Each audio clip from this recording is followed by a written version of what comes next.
Hello and welcome to this episode of the Event Manager Podcast by Skift Meetings, the podcast for curious event professionals embracing the future of business events.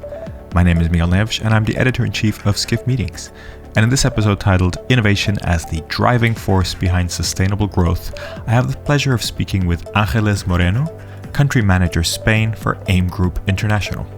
We talk about things like the pros and cons of entrepreneurship, the importance of providing value for all event stakeholders, how sustainable growth does not happen without innovation, the challenges of sustainability in the events industry, and the advantages of a segmented approach when differentiating between in-person and online events. I hope you enjoy listening to this conversation, and I invite you to check out the other episodes of the podcast, which you can find on our website or by subscribing through your favorite podcast service.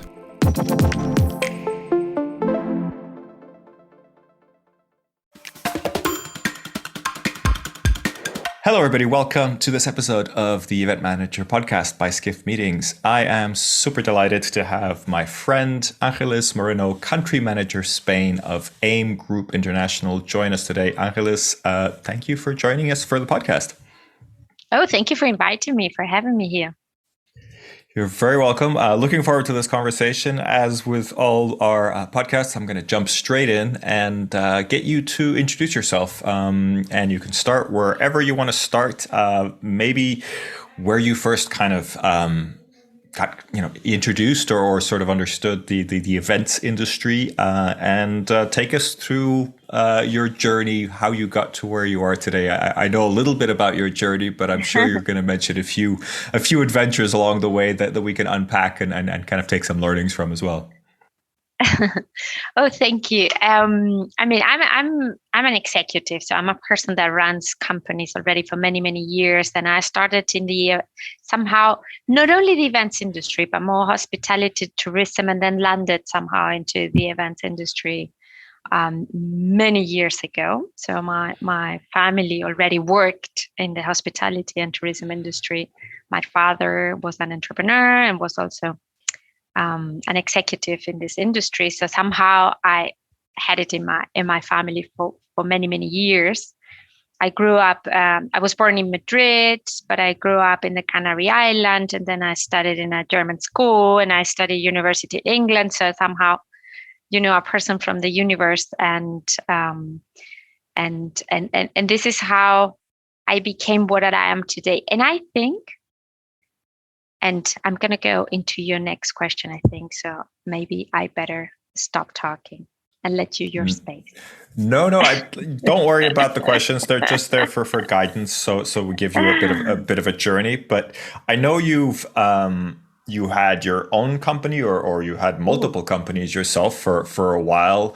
And I wanted to kind of talk a little bit about that, but also talk about the journey. You were involved with the event design canvas for a while and doing a lot of consulting and those kind of things. But now you're heading up the Spain part of quite a large DMC PCO. Love to get kind of your take on that.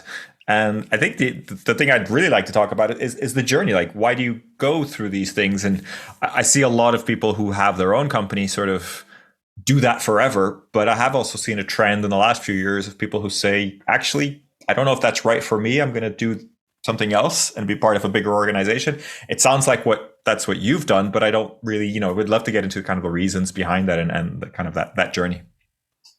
Yeah, I'm extremely curious. I'm a person that I'm always trying to learn and always trying to push my boundaries. And I'm never very much relaxed into something that I already control and something that I already know.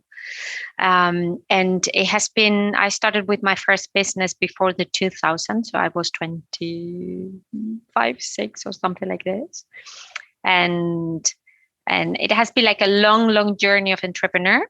As you said, many companies in my back, and very interesting process. Already in 2014, decided that maybe I need to check other things and I need to join bigger organizations to continue learning from different aspects. Because when you are an entrepreneur, you are a little bit a solo. You are a little bit outside. You are alone, and it's not that easy that you continue learning. It's very difficult. Somehow you get trapped into that's what I know. And the rest of the people just look at you, that you give, the solutions to everything. And it's quite, you get a little bit stuck into that process. And it was something for me that was killing me somehow, and I wanted. Then I started as consultant, and I built a consultancy project in 2017, which was very interesting because I managed to jump into a lot of organizations, try to understand them and to help them into the process of changing their business experience, helping them into growth process and changing process. And that was very, very interesting. And I managed to learn different organizations and go outside of my comfort zone. Somehow the consultancy also grew. And then suddenly I was back again into, I'm the manager of a consultancy. So I was not only doing consultancy myself, but again, managing a business. And that was not the intention, let's say. So the intention was a growing process for me, for myself. And then, working for a big organization, leading the Spanish operation was something that I had to test somehow. I had to jump into something like this, and meeting AIM Group International was really a good moment in my career, where it took us some time. It took us months of conversations, but at the end, we managed to build something which is benefiting both sides, and I think we are enjoying that process a lot. Along the way, learning methodologies, learning procedures, processes, new ways of thinking, pushing my boundaries into rethinking everything, like for example, design thinking applied to events, which is the event design canvas, as one of the methodologies that I learned, and I was fascinating. It has been great because it opens your mind. And it gives you the opportunity to rethink what you think you know. And you don't always know everything. But as an entrepreneur, you are very forced to assume you know everything. And you get very used to make decisions, even if they are not the best decisions. And I think if you don't go through different phases in your life, you will be missing to learn many, many different things. And I didn't want me to happen that. I think pandemic also made me realize, that change in life is good, and that it was a good opportunity also to rethink where is that I want to be, what's the value that I want to bring, what's the value that I want to get. It was a space where, because a good moment to reimagine yourself. And that was the decision. So it was very interesting process. Also, I wanted to go through a process of looking for a job in my life. I've never been in that situation. I have to tell you, I was very good a student and in university, so I got offers very fast. I was very fast into managing positions, very fast. Let's say only in 3 years, the company was already successful. The first one, the second one, I sold it very fast. And every time it has been too fast. So I didn't enjoy, let's say, somehow the whole process. And I wanted to go through the process of selling myself also, and learning different organizations, how to add them value, what was their intention, their goals. And this has been very, I have to say, very exciting. And Miguel, you know me, you know me a lot, but I'm extremely positive in this phase of my life. So I'm enjoying almost everything that I'm doing from a very positive perspective, which I think is what it has to be. Fascinating. Thank you for taking us through that. I wanted to get your description or your kind of understanding of or explanation of the AIM group for anybody who's listening who doesn't know what it is. And maybe let's do that first. And then I wanted to kind of go back into your journey just to try kind of pick out. But could you explain what AIM group is to anybody who's listening who doesn't know? That's great. AIM Group is one of the biggest event and communication and consultancy event management agencies in Europe. I would say is tier 1, 2, 3, let's say, depending on the industry. It has a history already of over 60 years, so, and always very well known into being very innovative. So things that are happening right now, the company already did 50 years ago. So it was very disruptive in the market, leading the Italian market, for example, as the number one, because headquarters are there with 14 different offices all over the world. And it's a very interesting organization with a specialization into congress management, big specialization into congress management, and also pharmaceutical corporation management, which is the biggest, let's say, biggest business line that we have. But then additionally to that, many others like DMC in international destinations. Then we have continuous medical training departments. We have as I mentioned, the communication agency, which is integrated right now within the structure. And we are doing communication strategy for a lot of organizations worldwide. So this is same, which I have to admit, it has been a big surprise for me, very positive surprise, getting to know the organization deeper, getting to meet also the whole management, and also getting to meet all the offices and meeting all the middle management also. It has been fascinating. Thank you for taking us through that. So yeah, wide scope of work, right? Communications, and then the event and meetings and conferences side of things. And my understanding is that it's both incoming, so at destination, but also going to other destinations, right? So sort of a core PCO role in many situations as well, right? That's it. Okay.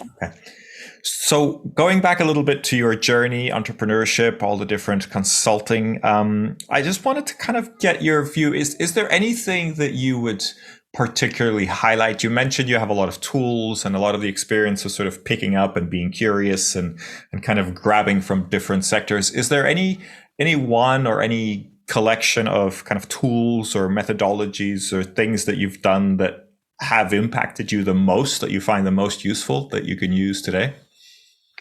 Oh yes, opening my mind into the human-centered design. This has been something that really impacted me into understanding the why of that many things. I think when you manage companies, you try to manage your teams, and you try to manage also your partners and the people, and even your customers, into doing one thing. And you are trying to convince them into doing that thing. But if you cannot trigger the human way of thinking, there is nothing you can do in that, and you will be fighting, and maybe by coincidence you manage that people do whatever you are trying to push them to do, but it's very difficult. So I think for me, discovering, and I started with design thinking, and then discovering the human behavior change, so understanding how to design human behavior change, and this led me into how to apply business experience when you manage organizations and corporations,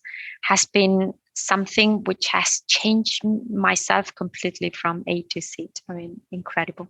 So now I give far much more importance into human attitude, and I build the context of conversations, negotiations, and projects and so on into what's the human impact that it's going to cause.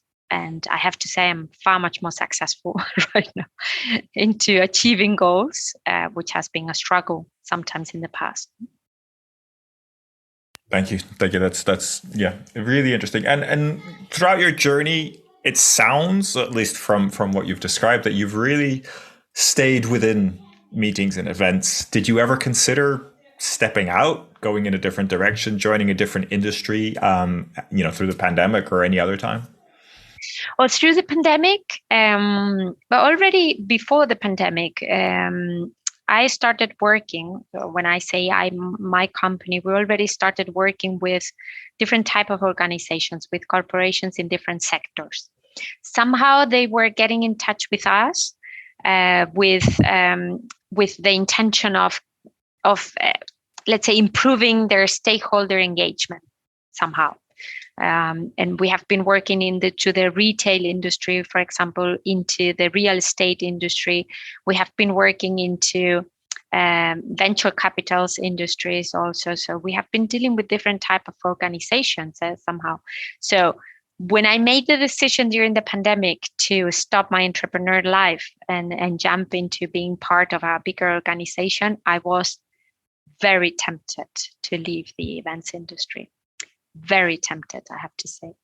And actually, it was a question of, I think, 48 hours that I made the decision to one side or to the other.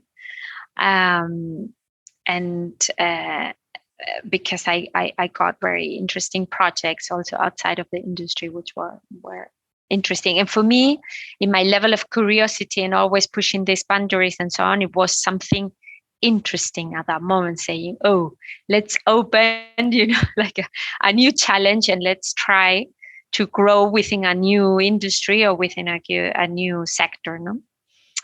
Then the conversation that I opened with AIM, with the management of AIM, convinced me that my project was this one. And somehow the decision, as I said, had to be made in 48 hours, but it was something that I feel every single day that it was the right decision to be made. So back again into the events industry, in full, with an incredible experience and learning to have gone through other type of industries, which I have to say, it gives you a really good perspective. Because when I hear people from this industry complaining all the time of the bad things of this industry, I always think the same. It's like you need to go out and come back and see that in every single industry, there are always negative and positive things.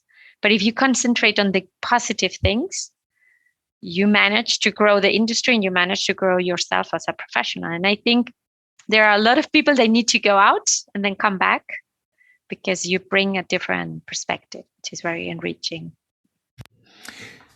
So going back to your entrepreneurial roles and your companies, could you maybe go into what were your kind of favorite parts of it and the things that you didn't like about it? And I'm asking this because I think anybody who's listening who has their own company or works for a small company might be able to learn from your experience, and you might be able to inspire them and maybe see that they're not alone in some of their thinking. But would love to get kind of your perspective on that. I mean, being an entrepreneur is fascinating. So it's really fascinating. So it's something you are free of making a lot of decisions. You build your own, let's say, your own experience. You build your own path. It's very, very interesting. It gives you some kind of flexibility into the decision-making process, which is very, very interesting. And you earn a lot of money, I have to say, if you're successful. So these are like a lot of positive things that it's interesting. And then you can change also a little bit your path. No, somehow it's like, oh, you make your own decisions and you go one way or the other. So that's interesting. But I have to say that it's not for me.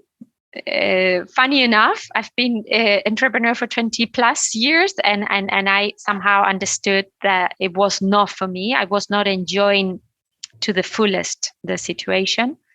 And I think the negative thing is that I think it limits a little bit your evolution.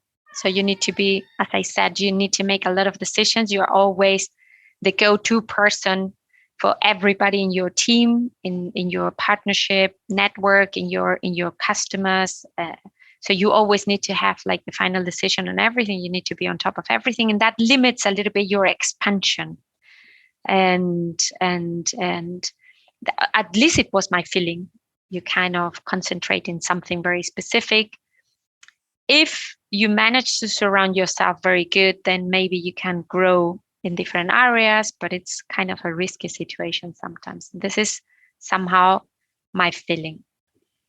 I was always missing, like conversations at the same level or even beyond of people that could enrich yourself with different perspective and opinions. And this was something, this loneliness, from the entrepreneur, which is, I mean, there are plenty of books talking about that, which is a reality. And that was somehow my feeling.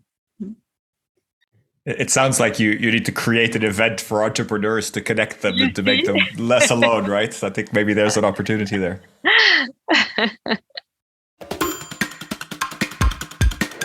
So going back to events, I mean, you talked a little bit about this kind of human-centered thinking and design. I like to think about great events, right? When you really create something unique, when you create an amazing experience that's beyond kind of expectations.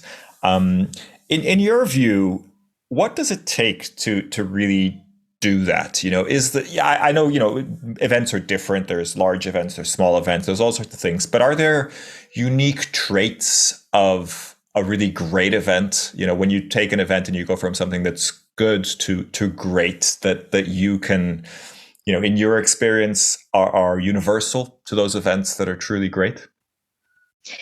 I think an event is great when it has a strong human impact, not only for participants, but also for main stakeholders around the event. And I think what I just said, it sounds easy. It is extremely complicated because you need to work a lot into the engagement of everybody involved and trying to understand what is the impact that they are expecting to have from the event, expecting or not expecting, that you can create, beyond expectations also. And I think this requires a lot of time of thinking, analyzing, observing, testing, measuring, a lot of conversations, a lot of collaborative working.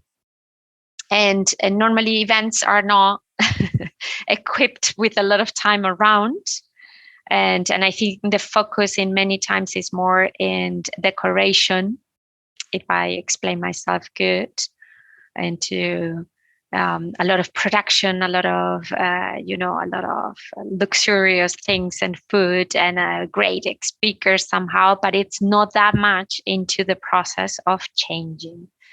And I think when I'm always participating in events and I see, even as a speaker, that I go many, many times and they put me there.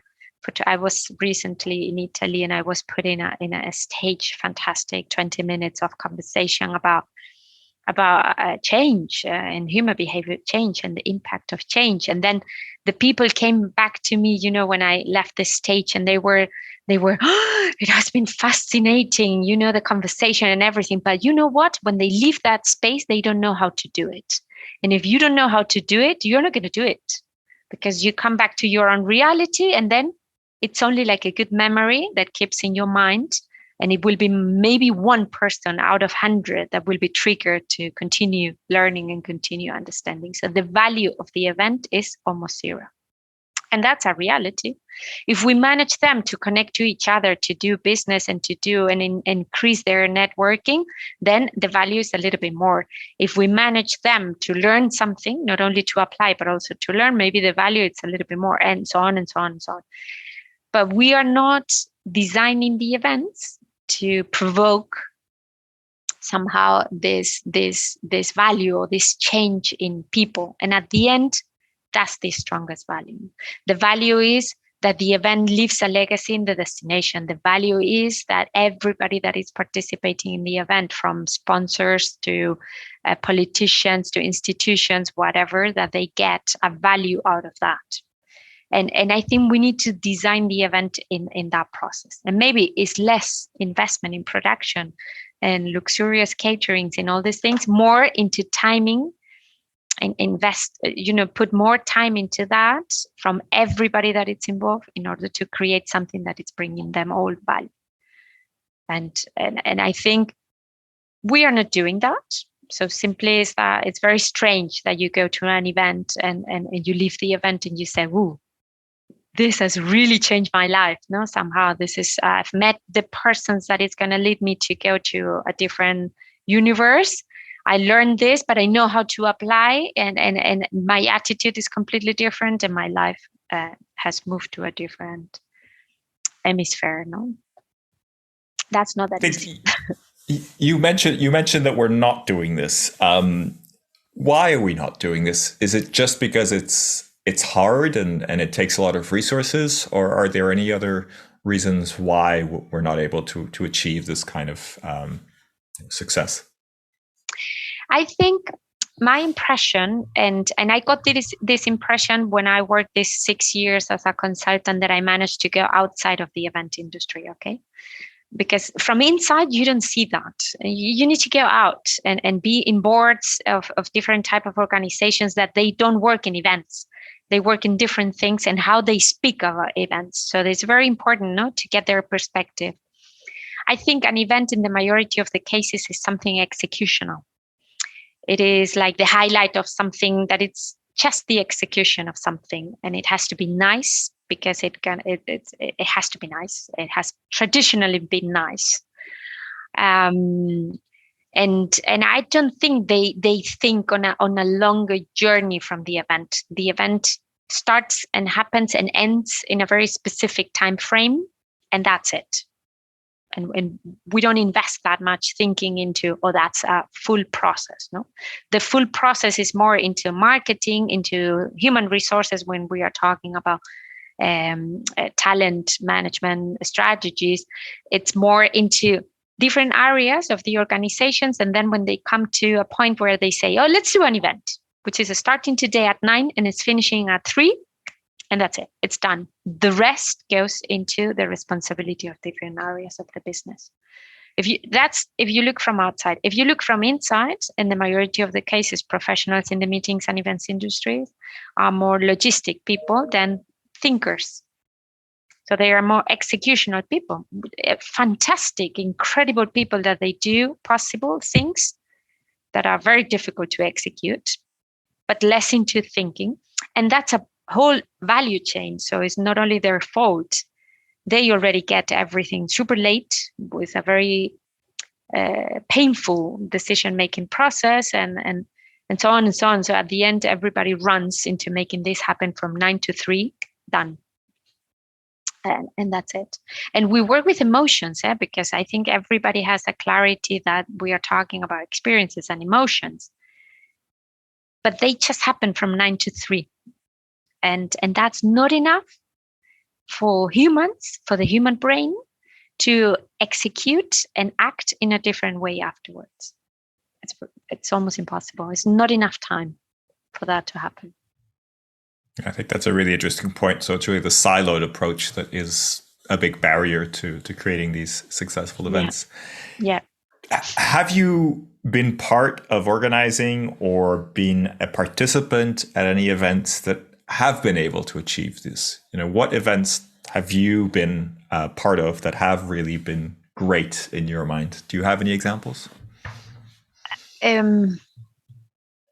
Some, and sometimes, I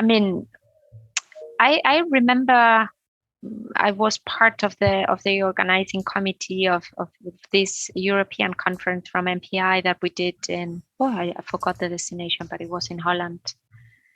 The Hague? In The Hague, no? In 2017 should have been, or 18 or something like that, maybe?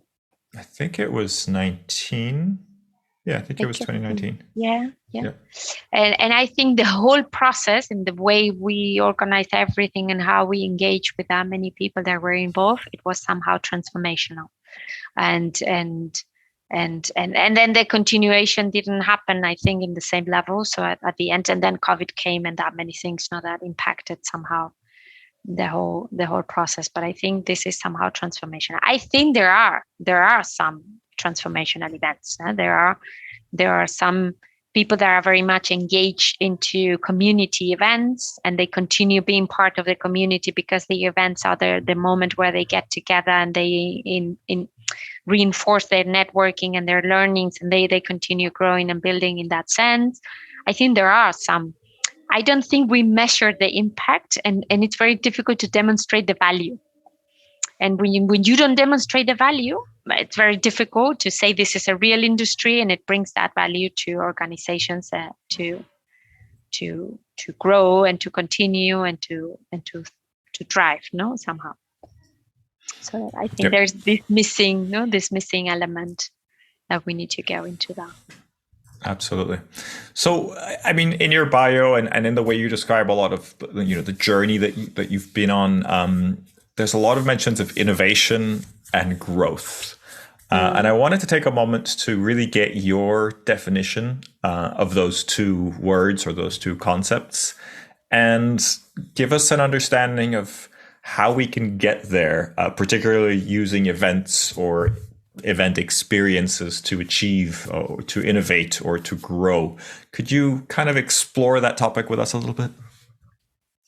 I think grow never happens without innovation. That's one thing that we need to make sure. I mean, it could happen. You can have a lot of negative techniques to make a business grow and a company grow or a department grow. But I'm just saying sustainable growth, sustainable, purposeful growth, let's say, so something that it's real growth. Innovation, it's thinking new ways of doing what you do in a more efficient way, with more positive impact, and making everybody and everything around you grow with that process of their rethinking. No? And in order for that to happen, you need to work a human behavior into that process. So you need to help people to understand how to benefit themselves, because at the end, humans, we are like this, into that process of rethinking what you do and applying new ways of doing things. Technology is helping us a lot into accelerating processes, into being more efficient, into having more space to think, because there are a lot of transactional things that can be done through technology where we were investing a lot of time. Now we can put that into processes, technology processes, and we should have more time into this process of thinking. So that's another beneficial thing. There is no organization that does not go into a path of innovation, where the people really embark into that process of rethinking the way we do things, implementing digital processes to make things more efficient, and the people more happy because they have more space to add real human value. That does not grow, because it goes immediately into having better business, more qualified business, and bringing more value to your industry or to your sector. So that's a process that it's, as you may imagine, is fascinating, because it's something that you really need to invest a lot of ways of applying things. I think also innovation does go with test and learn. So the organization needs to be ready also to test things, then learn from failure, and test things and learn back again, and then grow in that process. So the first thing is eliminating like a lot of barriers into testing new things and celebrating success, and not talking about failure, because failure is just a process of learning. So that's another way of innovating. No? Otherwise, it's very difficult. But I think we need to be very open into rethinking. Is that maybe I'm not an expert in this, and maybe there are other ways of doing things, and this brings you like a lot of positive energy, to continue learning. Love it. I think that makes a lot of sense, and I think there's a lot of wisdom there. You mentioned technology, and of course, that's an area of innovation that we're always keen to explore at on-Skift meetings. Do you have any particular technologies, whether it's a specific program or just a concept that you're kind of keeping an eye on as you look for innovation with your role? I'm open to technology all over. So I'm always looking at what's out there, that it's going to help processes and humans to have that space of thinking and being more efficient in their way of working. And this is my perspective on technology. I think I'm quite curious about the metaverse, I have to say. And I know this is a buzzword, but I think it has a point. It has a point in different aspects, not in everything, but I think it has a point into avoiding traveling in many times. I think in education, I think it's quite interesting also. I think the process, because it's immersive. And when something is immersive, it covers all the pieces of your brain. And that's very interesting, in this speeding up the process of enjoying this situation specifically. I'm extremely curious into implementing, new ways, new tools, and new ways of doing things which are supported by technology. And I have to say, some years ago, I was always very scared about that. Now I'm not scared at all, and it's very interesting. And the most important thing, it gives human the space to go back to thinking and escape from that routine of executing all the time that we were somehow forced to do for many years.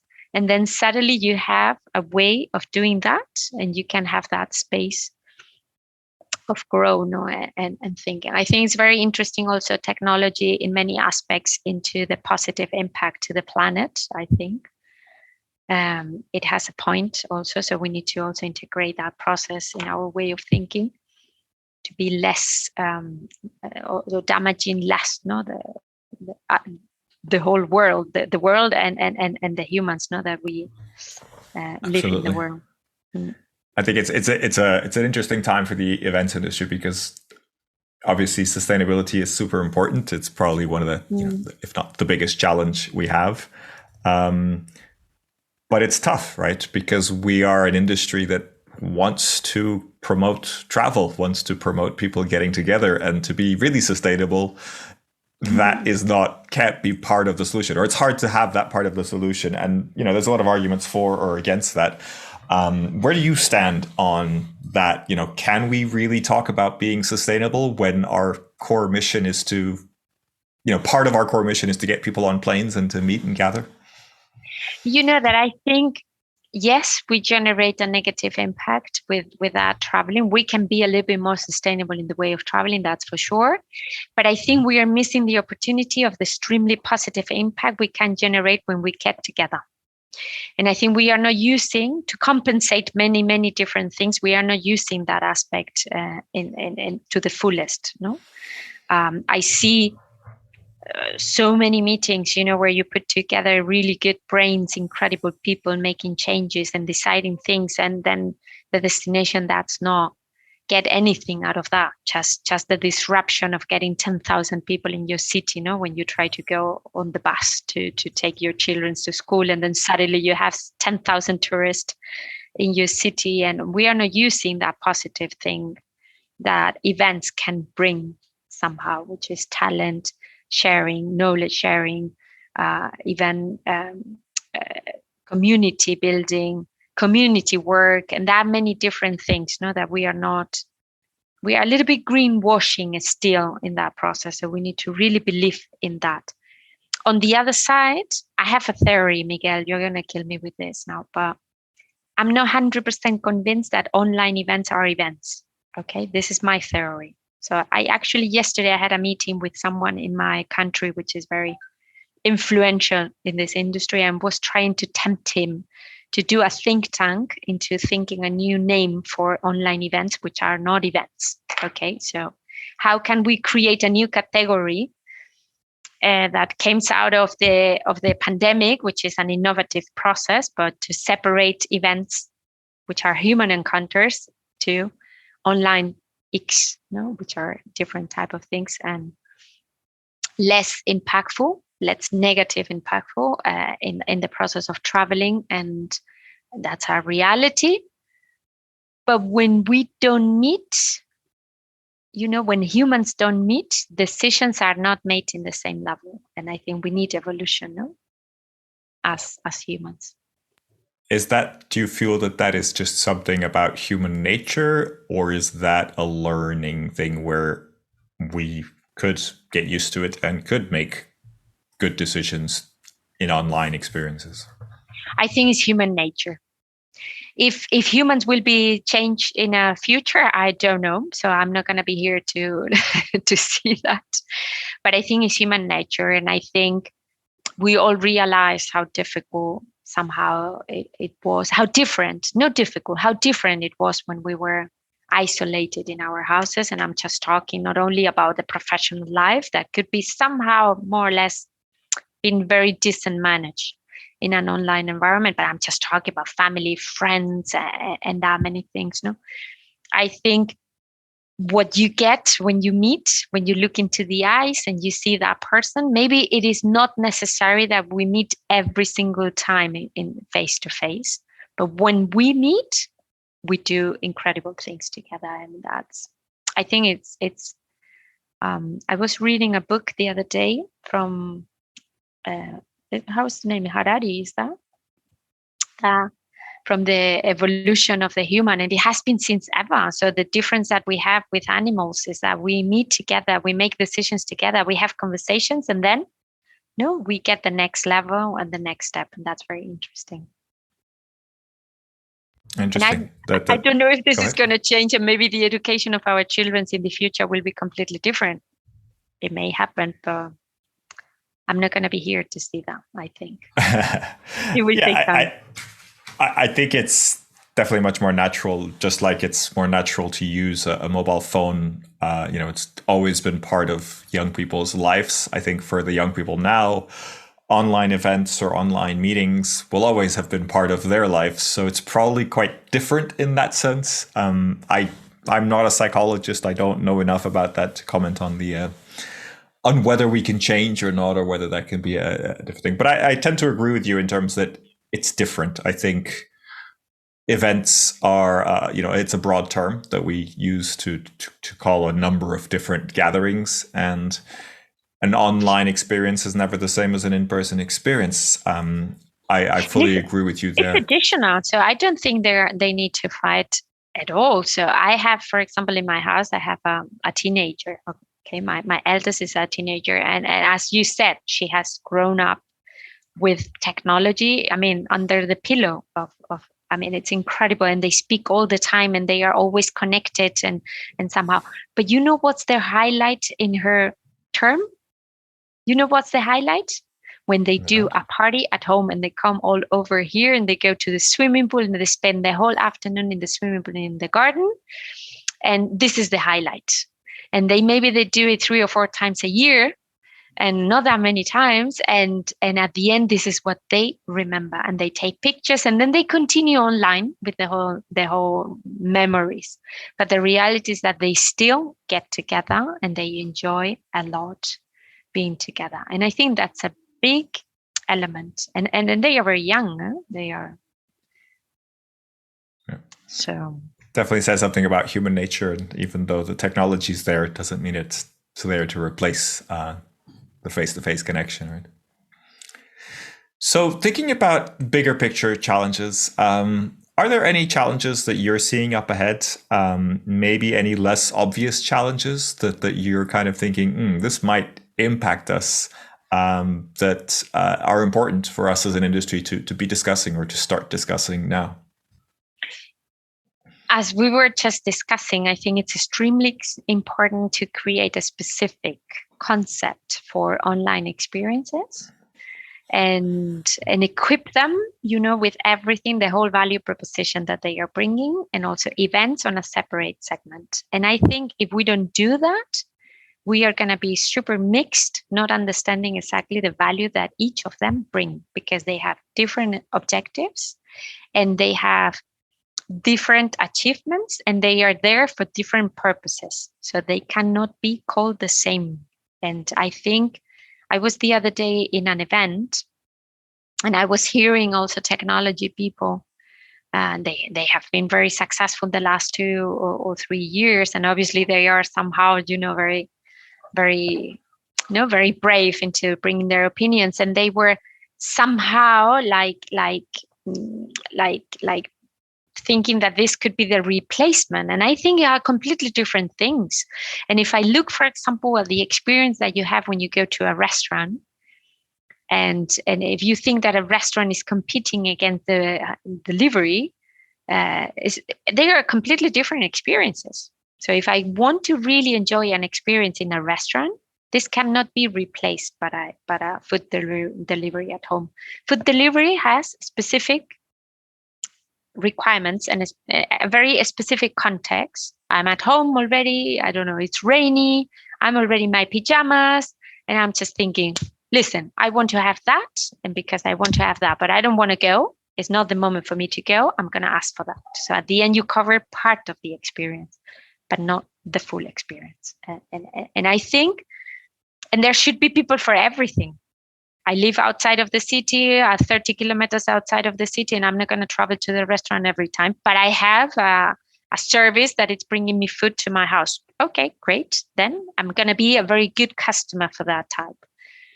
But it's not the same. They're completely different type of experiences. So I think there is a huge challenge for the industry to really identify the good and the bads of each of the systems, and also to have their own professionals in each of, because I think right now it's a little bit mixed.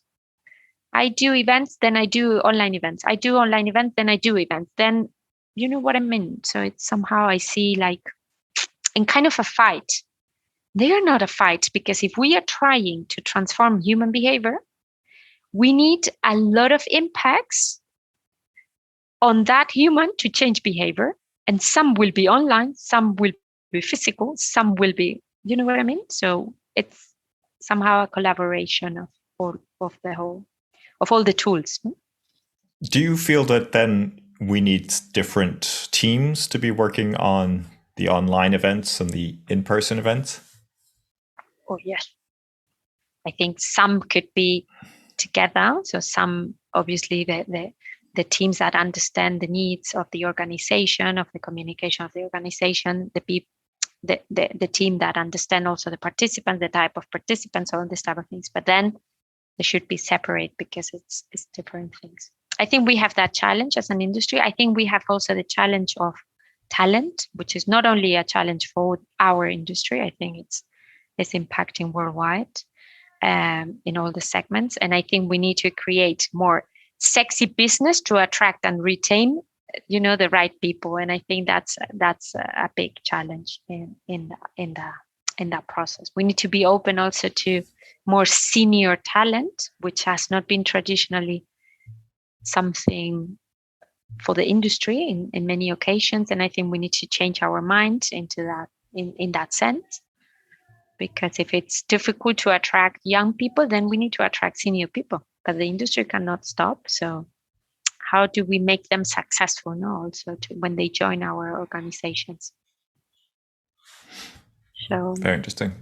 Yeah, I think there's a lot of interesting thoughts there, and we don't have all the solutions, but I think it's always good to talk about the challenges and figure out how we can address those.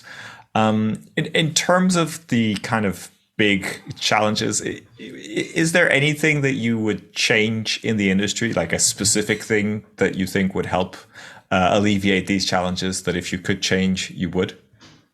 Like if you could snap your fingers and be like, this would change in the industry.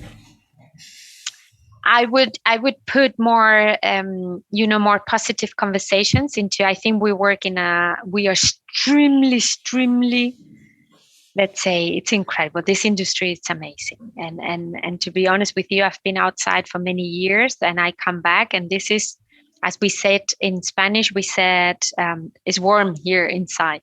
It's very nice. And I think that's very interesting. And we deal with a lot of different companies, a lot of different people, a lot of different associations. We deal with humans, which is the more enriching part of everything. And I think we need to solve a lot of problems in the industry, to insert more positive thinking of our own industry, stop seeing problems where they are not problems. I would put every single person and element on the value chain, specifically in their value chain. I see a lot of people going from one point to the other, hotels organizing events, meeting planners, telling customers how to do things in a bad way, all these things. I think each of them have their role, and their role is very important. And each of them need to look into improving their professionalism within their role. And I think if we focus on that, it will be a far much stronger industry. That's another thing. I think we need to help organizations to understand the value of events in their own language, which is not experiences and creativity. It's impact and sustainable growth. And we need to help them understand the value that the events bring, so that they help us also in making the events be more, have more time allocated and resources allocated, and that many things. So I think with these three things, which are big things, we could have, we can enjoy far much more working in this industry. Love it. Thank you for that. Last question for you. Just want to wrap up quickly. Want to get your recommendation for somebody else that we can have on the podcast so we can continue these fascinating conversations and talk about these big issues that I think we all want to solve. You know what?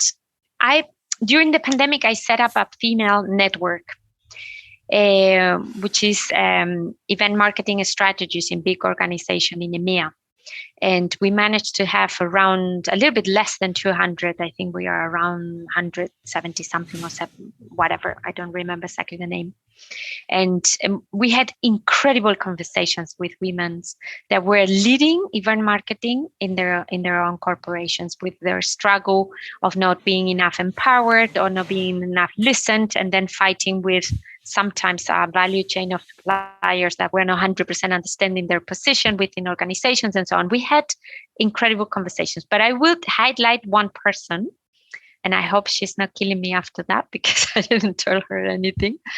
And incredible conversations I've had with Stephanie Dubois Cannon, and she's the head of event operations at SAP. And hopefully you can invite her and she can join your podcast, because I'm sure you're going to enjoy a conversation with her as much as I always do. Perfect. Thank you for that recommendation. We'll get contact details and see if we can have her as a guest on the podcast. Angeles, it's been a pleasure. Thank you for your time with us today. Thank you for sharing your knowledge. I wish you all the success in the new adventure as head of Spain for the AIM Group, and keep in touch. We'd love to have you as a listener, as a reader of Skift meetings, and always a pleasure to catch up with you. Thank you so much for the invitation.